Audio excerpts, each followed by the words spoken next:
Awaken to hair growth. Awaken to hair growth because there is possibility to get your hair back. Awaken to hair growth because we're not told that we're able to conquer and overcome alopecia. Awaken to hair growth because I want to be a positive light and beacon for you because I've healed my alopecia and now I help others do the same with different types of alopecia, men, women, children of all ages, of all races and ethnicities. Hi, everybody, and welcome back to the Alopecia Angel podcast, Awaken to Hair Growth. Welcome, welcome, welcome. It's been a crazy month, hasn't it? It's for those of you who know, we've been in Mercury retrograde, and Mercury retrograde is a time where you kind of like take back and you reevaluate and analyze and cultivate more patience, and things can and will go wrong. And I experienced this firsthand, actually, running in the airport, trying to get a flight home. And this was very, very difficult because it's not like in European countries or like in the US where the person you talk to, who like the representative of the airlines, gives you your ticket, can check you in and can do, multiple things, including your bags and so much more, right?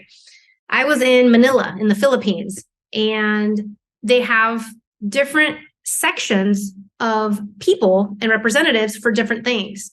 And so no one can multitask, right? It's almost like the doctor, right? You want to see a gynecologist, you have to go see them. If you want to see a pediatrician, you have to see them. It's not like one size fits all or one person for everything. And this airlines had everything segregated, which was a waste of time, which had me running around in my winter clothes all over the airport, getting a sweat on. And it was quite ridiculous, to say the least. But at the end of it, I made the flight. At the end of it, that extra rushing, pushing, tenacity, going for what I wanted, which was to get on that flight home, I finally got it. And yes, it took a bit of sweating. Yes, it took a bit of uncertainty. It took a chance. I had to take a chance because I had no flight to begin with. I had to go buy it. And this all seems very simple, right? For those of us in the US or in Europe where the gate agents can do so many things. But in the Philippines, it's one person to check you in, another person for the bags, another person to take payment for the new flight. The other representative is down on the other side of the airport of the terminal, and you have to wait in another line just to get a new ticket or buy one because everything closes online. It was an absolute circus, And lo and behold, 5 minutes before they're closing the ticketing counters for this flight, I was able to buy the flight, get checked in. That's also with running back and forth in the airline terminal. And finally get through immigration because I had 15 minutes before they started boarding my international flight, mind you, to finally get through, cut in line. I cut in line so many times. But I cut in line in a nice way, telling people I had this boarding time that was right now and had to go. So there's a nice way to cut in line, right? There's also a bad way to cut in line, but trust me, I did it the nice way and got through security and was finally able to get to my flight. Thank the universe that I only had carry-on, but still, this was The Amazing Race on Overdrive. If you've ever seen that show, The Amazing Race, which happened a few years ago, and it was great. In any case, I defer. The takeaway from that spectacle in the airport was that you have to give it your all. And yes, we all have limitations. Yes, we all have so much effort. Yes, we all have so much to give. But when you go the extra mile, when you take it a notch further, when you want to achieve something, when you want to get that goal, you need to go and take a few more steps and just try a little bit more. And even when the opportunity, even when the chances seem extremely slim to none, and granted, the gate person trying to help me was telling me, oh, you're not going to make it, just forget about it, wait till tomorrow, because that was my other option, right? Just to spend the night again and wait till tomorrow. And I was like, no, I'm not waiting. I'm getting on this flight. I'm getting on this flight. And I kept telling myself, I'm getting on this flight, people. Johanna, you're doing this. You're getting on this flight. And it happened. It happened. There was lines out the door, just like in any crazy frenzy situation, there was lines, lines, lines.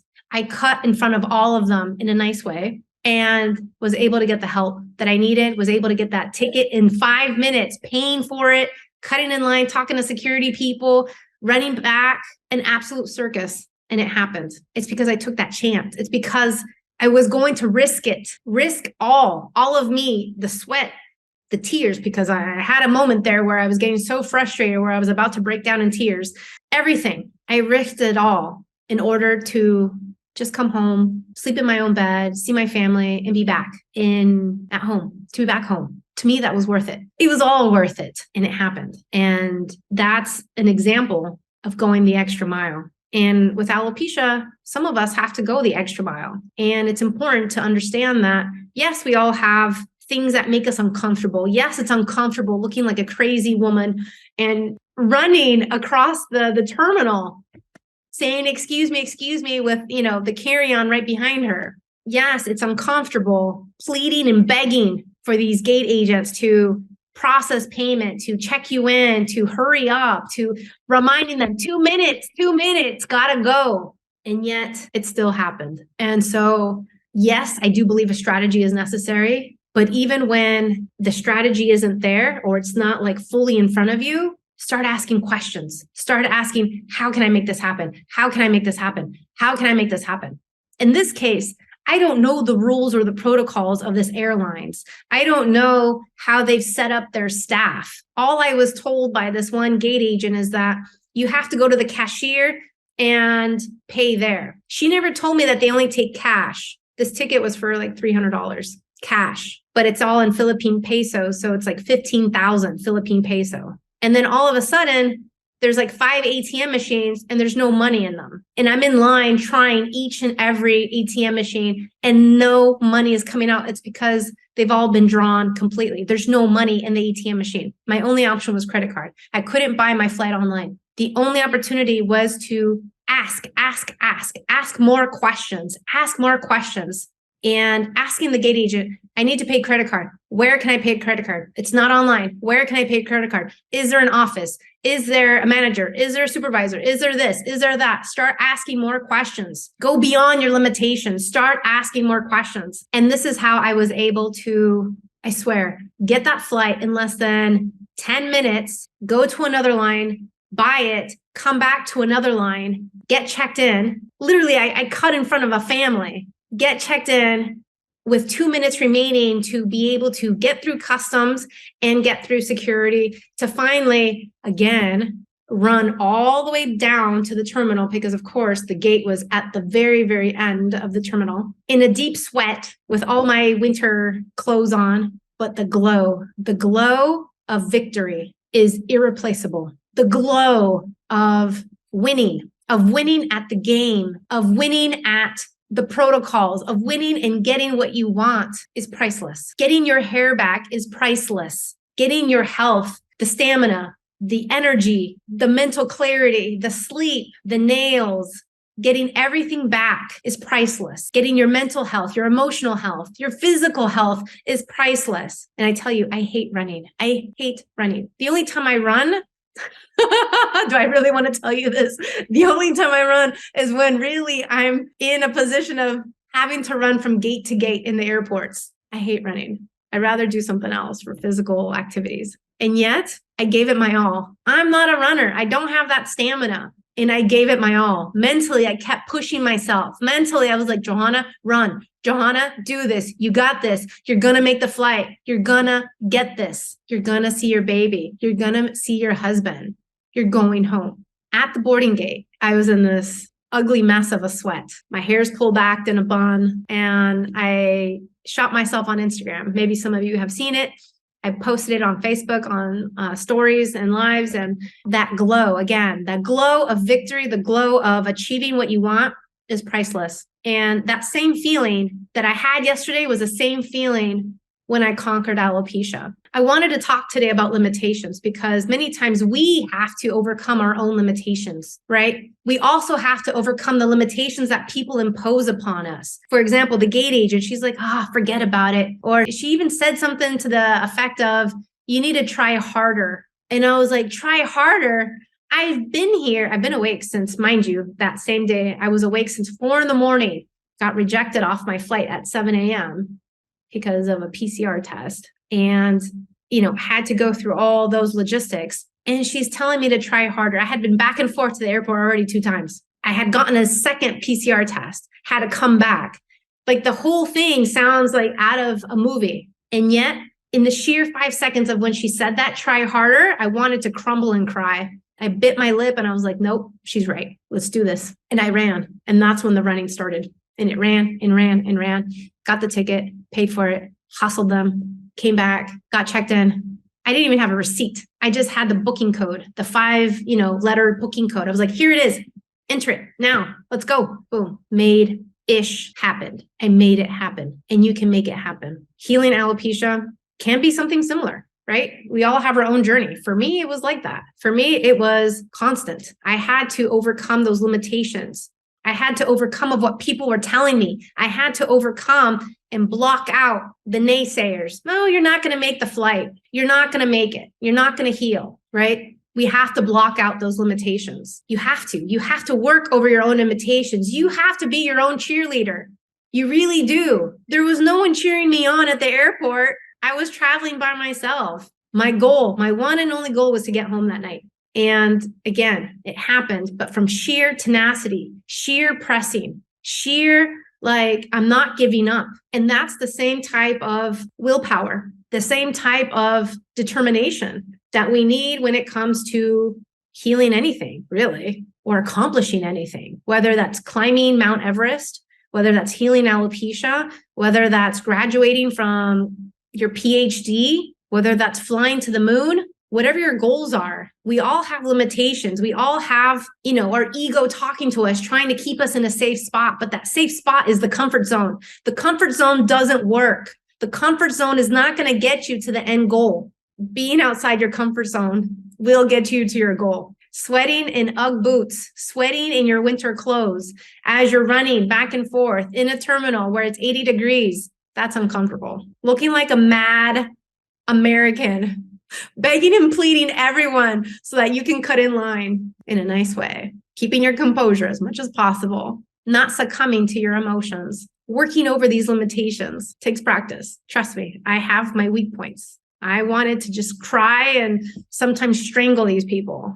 But at the same time, it's just like, what do you do? There's a process, there's procedures, there's rules, there's protocols, there's staff that's not trained to do multiple things. Everyone is siloed in their own box. How do you work around this system? Well, we start by asking better questions. We start by asking better questions on how to get to that end result. And if you need to work on the outside in, then do it. And that's what led me to get the results I saw, not just in the flight, but also with alopecia. And I wanted to also bring about talking about limitations too, because here recently in this program that I have, the Hair and Heal program, I have a client, actually 2 clients, where they're seeing a naturopath and they're seeing other health professionals at the same time that they're doing my program, which is great. It's fine. I have no problem with this at all.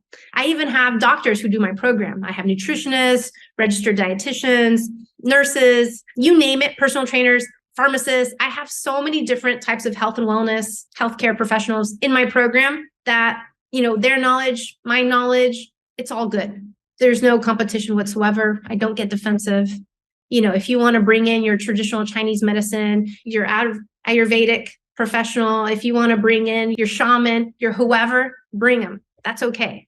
I have no problem. But the discouraging part is that one of my clients, actually both of these 2 clients, recognized and realized that they have a thyroid concern, that their thyroid is a little under than the normal. And the normal thyroid that their doctors, that their naturopaths, that all these health and wellness professionals outside of me that were telling them, everything's normal, you're fine, everything's normal, you're fine. Well, we ran the numbers. Once we ran the numbers, we compared it to a more focused perspective, which you can find inside the masterclass that I have. It's the hormone and thyroid masterclass. And we look beyond just TSH. We look beyond the superficial level of determining whether your thyroid is good or bad.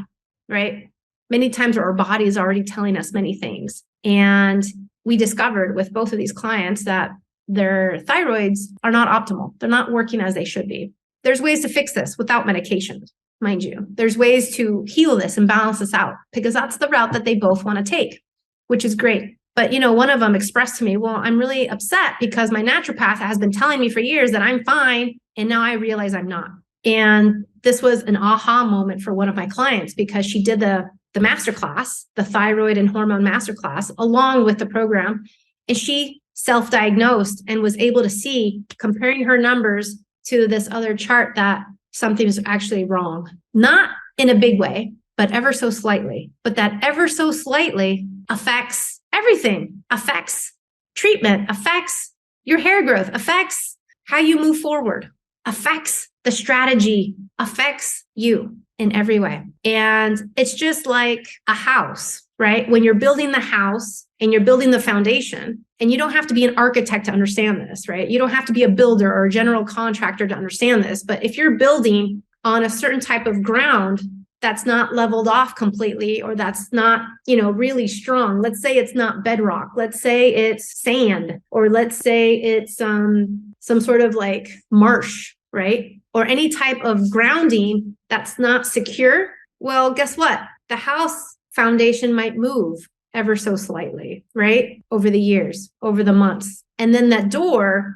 that you had placed right in the middle that was 6 foot by 3 feet is now slanted and has moved. You can actually see homes of this nature in the Netherlands, right? In Amsterdam, when you go to all these old cities, I actually lived in one of these homes for about a year. And on the outside, it looks like a regular 3-4 story home. But on the outside too, you see the slants of the windows and of the door and how things have been tilted and things are actually leaning over. Windows are leaning, doors are leaning.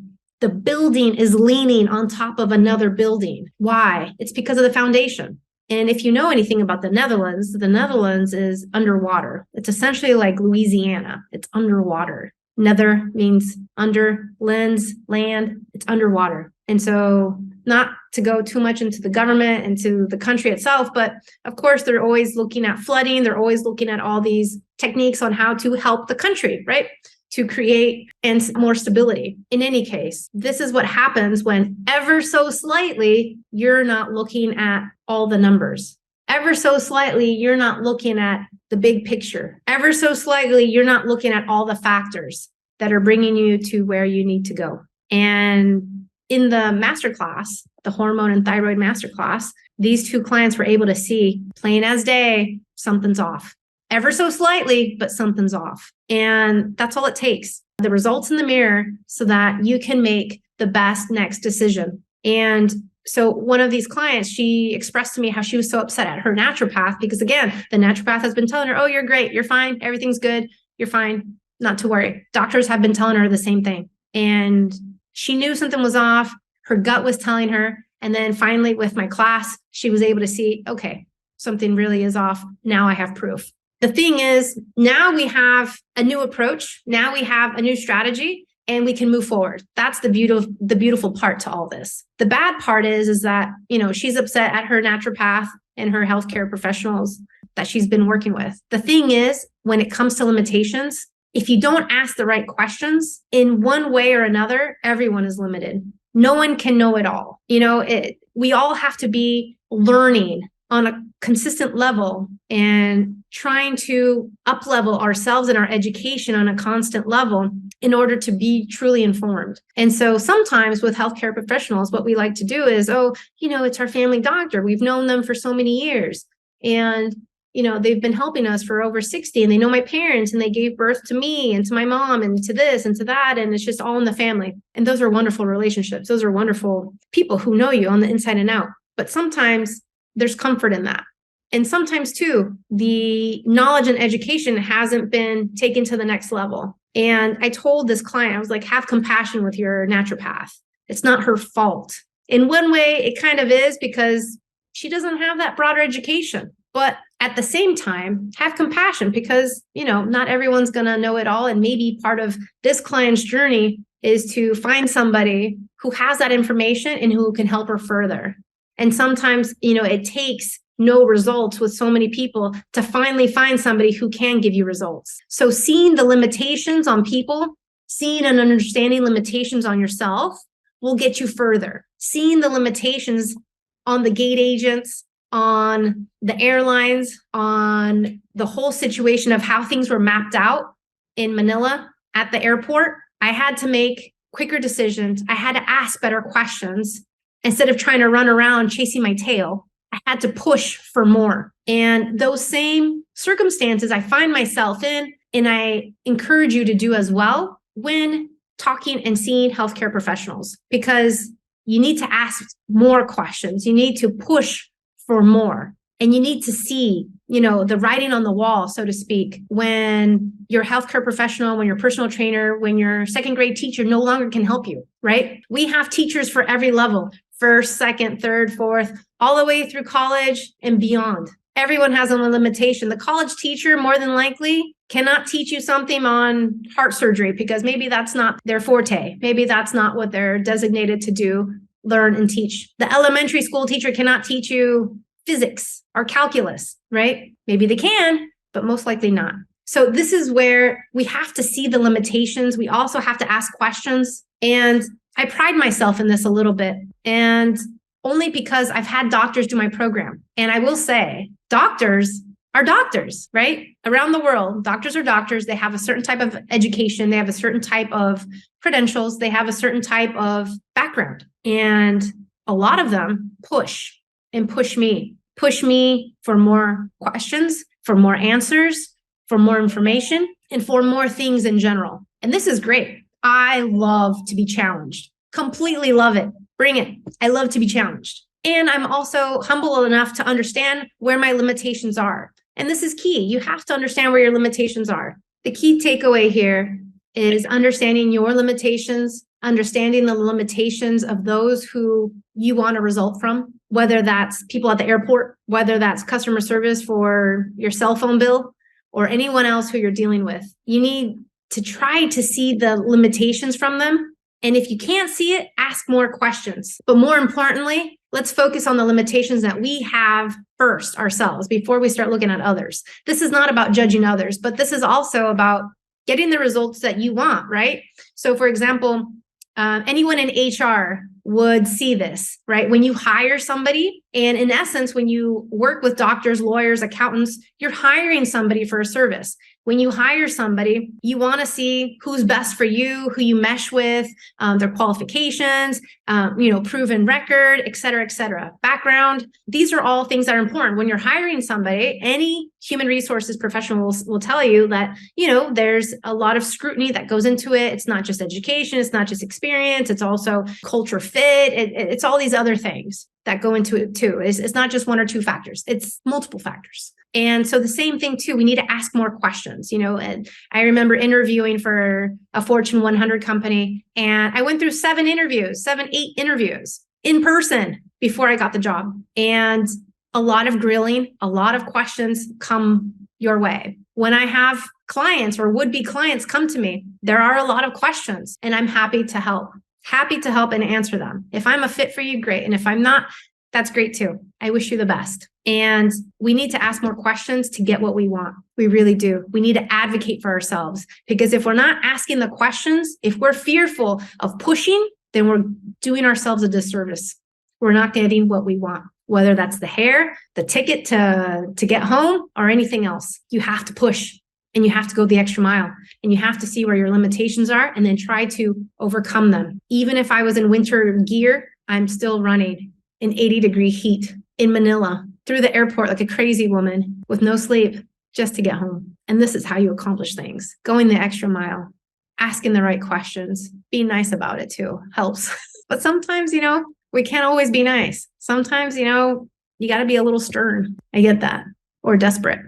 Yesterday I was desperate, absolutely desperate to get home. But now I am home, and I am here serving you with this episode. I hope this has helped you, because limitations are something that we need to be thinking about, not just for ourselves, so that we can quickly navigate that and move forward. And if we need to pep talk ourselves, if we need to coach ourselves, if we need to be our biggest cheerleaders, then do it. Mentally, out loud, in the bathroom when no one's looking, do it. We have to be our own cheerleaders. We have to be our own advocates when we're talking to anyone and anything for any service that we're looking for. And this includes hair growth. This includes overcoming those uncomfortable moments. Because yes, life will give you a lot of uncomfortable moments. Alopecia is one of them. But in order to do that, we need to get out of our comfort zone, do things in a better strategy, ask more questions to get to the end results. I hope this has helped you. I look forward to speaking to you in the next episode. Please rate and review. If you have any questions, please feel free to email us. We're happy to help. I look forward to talking to you next time. Take care. Thank you for listening to the Alopecia Angel podcast, a positive light in healing alopecia. You can do this and we can help. Spread the word that reversing alopecia is possible by telling your friends and family.